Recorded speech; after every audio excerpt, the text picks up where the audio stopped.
Hello dear students, this is the next video of history, third chapter, the Delhi Sultans. In last video we discussed about how did the Delhi become an empire from a garrison town. So in this video we will discuss about the administration and consolidation under the Khaljis and the Tughlaqs. मैंने आपको 5 dynasties बताई थी कि दिल्ली सल्तनत means kingdom, और दिल्ली सल्तनत में 5 dynasties ने रूल किया, जिसमें कि स्लेव डायनेस्टीज़ थी, second Khalji dynasties, third Tughlaq dynasties, fourth Syed dynasties and fifth Lodhi dynasty. The last dynasty of Delhi सल्तनत वाज लोधी डायनेस्टी. तो इसमें हम स्पेशली खलजी और तुगलक्स के टाइम पर किस तरीके से एडमिनिस्ट्रेशन किया गया. एडमिनिस्ट्रेशन का मतलब होता है, administration refers to the group of individual who are in charge of creating and enforcing rules and regulations. मतलब ये होता है एडमिनिस्ट्रेशन का कि कोई भी एक ग्रुप जिनके ऊपर चार्ज होता है या जिनका काम होता है रूल्स को क्रिएट करना, मतलब रूल्स बनाना, रूल्स और रेगुलेशंस को बनाना और उनको एनफोर्स करना जिस एरिया में वो शासन कर रहे होते हैं. So I am repeating this definition again and you have to note it down. Administration refers to the group of individuals who are in charge of creating and enforcing rules and regulations, या फिर एक leadership position जिसका काम होता है rules and regulation को बनाना और उसे इम्पोज मतलब लागू करना, शुरू करना अपने एरिया में. The consolidation of a kingdom as vast as the Delhi Sultanate needed reliable governors and administration. अब हम खलजी और तुगलक्स की बात करें. सबसे पहले मैं आपको बता दूं कि Khalji rule from 1290 to 1320 CE. खलजीज ने 1290 से 1320 ईस्वी तक रूल किया था. And Tughlaqs ruled from 1320 to 1414. और तुगलक्स ने जस्ट इनके बाद, खलजीज के बाद 1320 से 1414 तक रूल किया था दिल्ली सल्तनत में. द कंसोलिडेशन, अब धीरे धीरे मैंने आपको बताया था कि दिल्ली सुल्तान्स के टाइम पर स्टार्टिंग में जब कुतुबुद्दीन ऐबक दिल्ली का राजा बना था, सुल्तान बना था, तो उस वक्त दिल्ली सिर्फ एक गैरिसन टाउन था. गैरिसन टाउन का मतलब मैंने आपको बताया था, the town which is surrounded by forts. ऐसे टाउन्स जो चारों तरफ से किले से घिरे रहते हैं उन्हें गैरिसन टाउन कहते हैं. तो इस तरीके से दिल्ली जो स्टार्टिंग में सिर्फ एक गैरिसन टाउन था, उसने अपने आसपास के एरिया को भी कैप्चर कर लिया था. These areas is known as hinterland. इन एरिया को क्या कहा जाता है? हिंटरलैंड कहा जाता है. जो मेन सिटी के आसपास का एरिया होता है, the land adjacent to a city और अ पोर्ट, उसे हिंटरलैंड कहते हैं. And these land oftenly provide the goods and services. और जो ये लैंड होते हैं टू द मेन सिटी, ये जो लैंड होते हैं ये मेन सिटी को मोस्टली क्या प्रोवाइड कराते हैं? गुड्स, सामान और सर्विसेज, सेवाएं प्रोवाइड करवाते हैं. तो इस तरीके से जो दिल्ली सल्तनत था, दिल्ली जो था गैरिसन टाउन था, वो अब धीरे धीरे बड़ा हो रहा था और अब ज़रूरत थी इसको कंसोलिडेट करने की. कंसोलिडेट का मतलब होता है इकट्ठा और मजबूत करने की ज़रूरत थी. और जब धीरे धीरे जब लैंड बड़ा होता जाएगा, किंगडम बड़ा होता जाएगा, तो वहाँ पर एक स्ट्रॉन्ग एडमिनिस्ट्रेशन की ज़रूरत भी होगी कि किस तरीके से उसे स्ट्रॉन्गली रूल किया जाए. तो इसके लिए सबसे पहले जो दिल्ली सुल्तान्स थे, उन्होंने सबसे पहला जो उनका काम था ये था कि उन्होंने स्लेव्स थे, स्लेव का मतलब होता है दास, उनको हाई एडमिनिस्ट्रेटिव रैंक्स थी. जैसे कि मैं आपको बताती हूँ, rather than appointing aristocrats and landed chieftains as governor, the early Delhi sultans especially Iltutmish favored their special slaves purchased for military services called bandega in Persia. क्योंकि इससे पहले जितने भी राजा हुए, चाहे वो इंडिया के हो या फिर बाहर से किसी कंट्री से आके जिन्होंने यहाँ पर रूल किया हो, उन्होंने मोस्टली जो हाई जो ऑफिशियल्स स्टेटस होते थे उसमें एरिस्टोक्रेट का मतलब होता है अमीर आदमी, लैंडेड चीफ्टेन्स का मतलब होता है ऐसे मुखिया जिनके पास बहुत सारी ज़मीन होती है और जो वो उस ज़मीन के मुखिया कहलाते हैं। तो अपने भाई बहन या अपने रिश्तेदारों, अपने फ्रेंड्स या फिर अमीर इंसान को गवर्नर की पोजीशन देने के बजाय इन्होंने स्लेव्स को पोजीशंस दी। मतलब अब स्लेव क्या हो गए थे, इनके टाइम पर इम्पॉर्टेंट हो गए थे। स्लेव को ये ज़्यादा वफादार मानते थे क्योंकि जो स्लेव्स होते थे उनकी कोई अपनी फैमिली नहीं होती थी और एक तरीके से ये राजा के अधीन हुआ करते थे और इसीलिए ये राजा के लिए बहुत वफादार होते थे। तो इसीलिए हम कह सकते हैं कि दिल्ली सुल्तान्स ने क्यों स्लेव्स को इतनी इम्पॉर्टेंट पोस्ट दी। तो जो इल्तुतमिश था favoured the special slaves purchase for military services called bandaga. तो बंदगा जो होता है, बंदगा वर स्लेव्स इन दिल्ली सल्तनत who purchase for military services. ये डेफिनेशन आती है, इम्पॉर्टेंट है कि who were बंदगान, बंदगान were special slaves purchase for military services in Delhi सल्तनत। दिल्ली सल्तनत में स्लेव्स को परचेज किया जाता था specially for the military service. Military service में उन्हें अपॉइंट करने के लिए परचेज किया जाता था, खरीदा जाता था। तो उन स्लेव्स को क्या कहा जाता था, बंदगा कहा जाता था, जिसका पर्शियन जो ये बंदगा शब्द है वो एक पर्शियन शब्द है। They were carefully trained to man some of the most important political offices in the kingdom। और इन स्लेव्स को स्पेशली ट्रेंड किया जाता था ताकि वो किंगडम के जो इम्पोर्टेंट पॉलिटिकल ऑफिसेस हैं उनको अच्छे से, उन पोस्ट को अच्छे से परफॉर्म कर पाए। Since they were totally dependent upon their master, the Sultan could trust and rely upon them। क्योंकि जो ये स्लेव्स होते थे ये टोटली डिपेंडेंट होते थे अपॉन देयर मास्टर, जो उनके राजा होते थे टोटली उन पर डिपेंडेंट होते थे क्योंकि इनकी कोई अपनी फैमिली नहीं होती थी। द सुल्तान को ट्रस्ट, और इसीलिए सुल्तान उन पर ट्रस्ट कर सकता था, एंड रिलाई अपॉन देम, और उन पर विश्वास कर सकता था।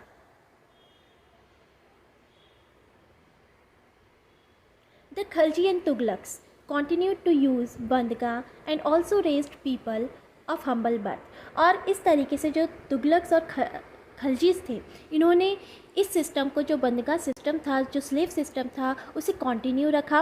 Who were often their clients, और ये जो बंदगा होते थे ये इनके क्लाइंट्स होते थे। क्लाइंट्स का मतलब होता है someone who is under the protection of another, जो किसी और के प्रोटेक्शन में रहता है उसे क्लाइंट कहते हैं।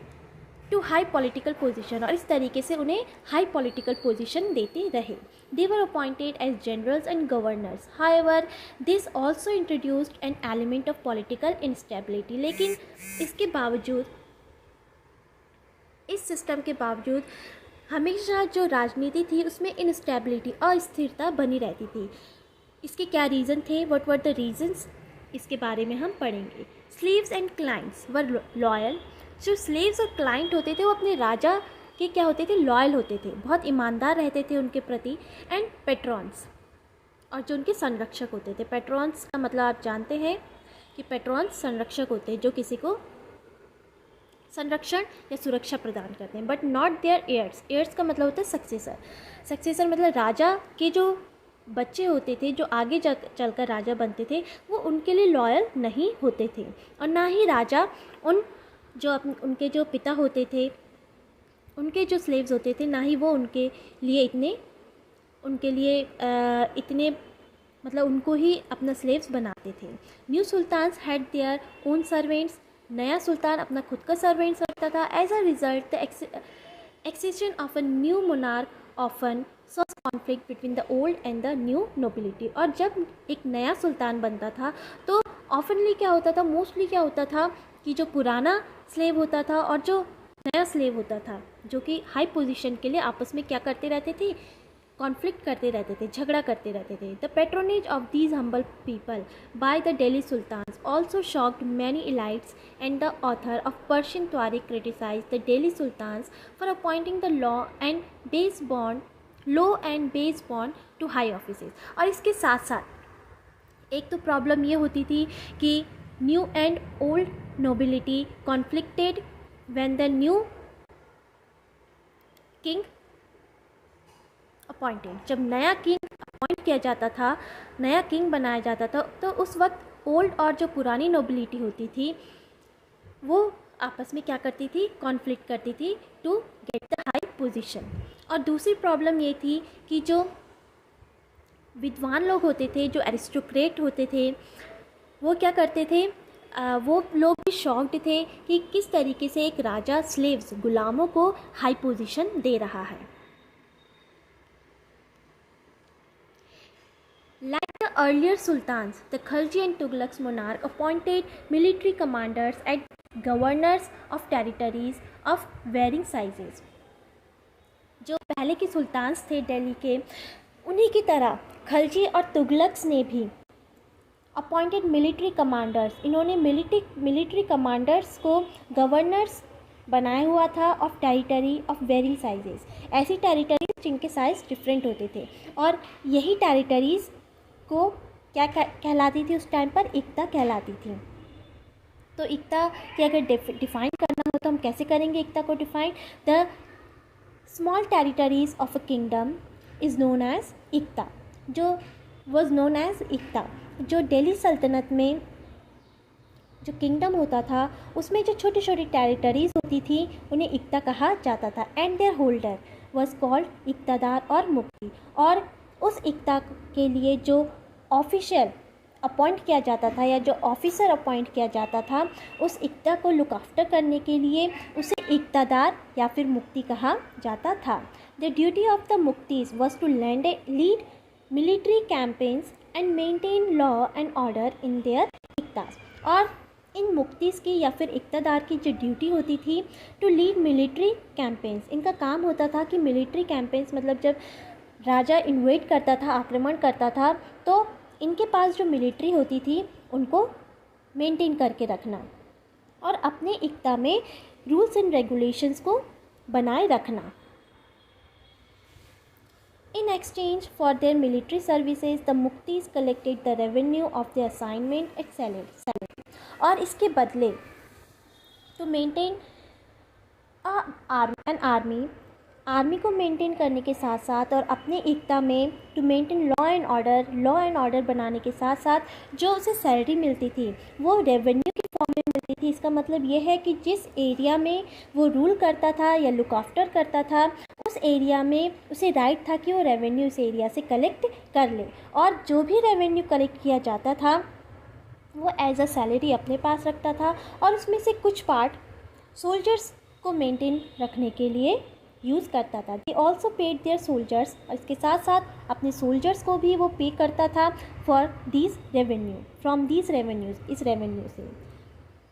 Control over muqtis was most effective in their office was not inheritable and if they were assigned iqta for a short period of time before being shifted. और जो इक्तादार होते थे, जो मुक्तिज होते थे, इनको कंट्रोल करने के लिए, ताकि अपने एरिया में मनमानी ना करे, अपनी मर्जी से रेवेन्यू कलेक्ट ना करे, इसीलिए इन पर कंट्रोल बनाए रखने के लिए एक इम्पॉर्टेंट स्टेप लिया गया था दिल्ली सुल्तान्स के थ्रू।